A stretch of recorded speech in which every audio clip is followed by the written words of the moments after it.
आज Doubtnut app download करें। Doubtnut पर अपने सभी गणित, रसायन विज्ञान, भौतिक विज्ञान और जीव विज्ञान के डाउट्स का करो सफाया।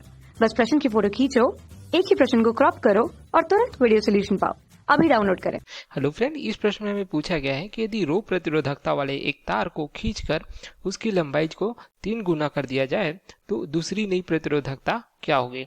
ठीक है, तो प्रश्नानुसार हम जो है इस प्रकार से एक तार लेते हैं, ठीक है, जिसकी लंबाई को हम क्या लेते हैं, एल लेते हैं। इसकी लंबाई जो है इस प्रकार से एल से प्रदर्शित करते हैं तथा इसका क्या देख सकते हैं, ए इस प्रकार से अनुप्रस्थ काट का क्षेत्रफल ए है, इसका जो है प्रतिरोध आर है। तो हमें प्रतिरोध के लिए क्या सूत्र प्राप्त हो जाएगा, ये हमें प्राप्त हो जाएगा रो एल बटे ए के बराबर, जहाँ पे रो क्या दर्शाता है, यह जो है प्रतिरोधकता या विशिष्ट प्रतिरोध को दर्शाता है।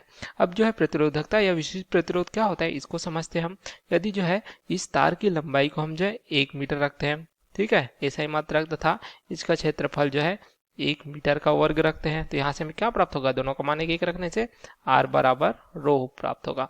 तो यही हमें क्या प्राप्त हो जाती है, विशिष्ट प्रतिरोध या प्रतिरोधकता की परिभाषा प्राप्त हो जाती है।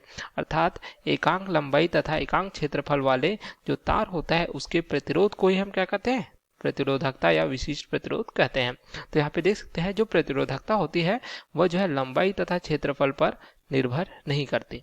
या हम इसे इस प्रकार से भी देख सकते हैं, जो प्रतिरोधकता रो बराबर होती है यह हमें क्या प्राप्त होती है, 2m बटे n e का वर्ग टाउ के रूप में, जहाँ पे m दर्शाता है इलेक्ट्रॉन का द्रव्यमान, जिसका मान एक जो है नियत राशि होता है, जिसका मान हमें क्या प्राप्त हो जाता है, ये प्राप्त हो जाता है 9.1 गुणित 10 का घात ऋण 31 किलोग्राम। इस प्रकार से जो है प्रत्येक इलेक्ट्रॉन का नियत जो है द्रव्यमान होता है। n क्या दर्शाता है, यह जो है मुक्त इलेक्ट्रॉन की संख्या को दर्शाता है प्रति एकांक आयतन में, ठीक है, इस प्रकार से हमें प्राप्त होता है। तो प्रत्येक पदार्थ के लिए मुक्त इलेक्ट्रॉन की संख्या अलग अलग होती है, तो इसका मान भी अलग अलग प्राप्त होता है। ई क्या दर्शाता है, यह जो है इलेक्ट्रॉन का जो है आवेश को दर्शाता है, ठीक है, तो इसका भी एक नियत मान होगा, प्रत्येक इलेक्ट्रॉन का एक आवेश होता है जिसका मान 1.6 गुणित 10 का घात ऋण 19 कूलाम हमें प्राप्त हो जाता है। यहाँ पे देखिए टाउ क्या दर्शाता है, टाउ दर्शाता है श्रांति काल को। श्रांति काल क्या होता है, 2 इलेक्ट्रॉनों के बीच का टकराने का समय होता है, ठीक है, इस प्रकार से हमें प्राप्त होता है। तो यहाँ पे देख सकते हैं जो प्रतिरोधकता है वह जो है लंबाई तथा क्षेत्रफल पर निर्भर नहीं कर रही है।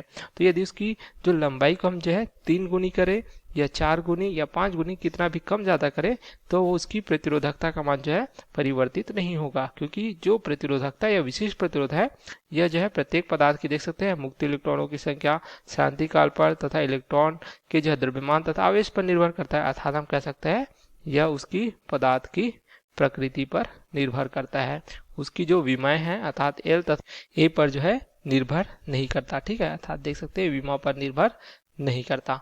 तो यहाँ जो प्राप्त हो जाएगा हमें दूसरी नई प्रतिरोधकता क्या हो जाएगी, यह भी हमें रो ही प्राप्त होगी, क्योंकि वह जो है लंबाई के साथ परिवर्तित नहीं होगी। तो ये हमारे प्रश्न का उत्तर है। जब पूछा गया था कि रो प्रतिरोधकता वाले एक तार को, ठीक है, यदि इसकी लंबाई को 3 गुनी कर दी जाती है, खींचकर यदि लंबाई 3 गुनी भी कर दे तो उसकी दूसरी नई प्रतिरोधकता क्या होगी, तो उसकी प्रतिरोधकता उसकी प्रकृति पर निर्भर करती है, तो यह जो है परिवर्तित नहीं होगी, तो इसका मान भी हमें रो ही प्राप्त होगा।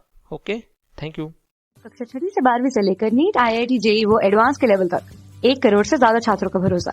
आज ही डाउनलोड करें डाउटनेट ऐप या व्हाट्सएप करें अपने सारे डाउट्स 8400 400 400 पर।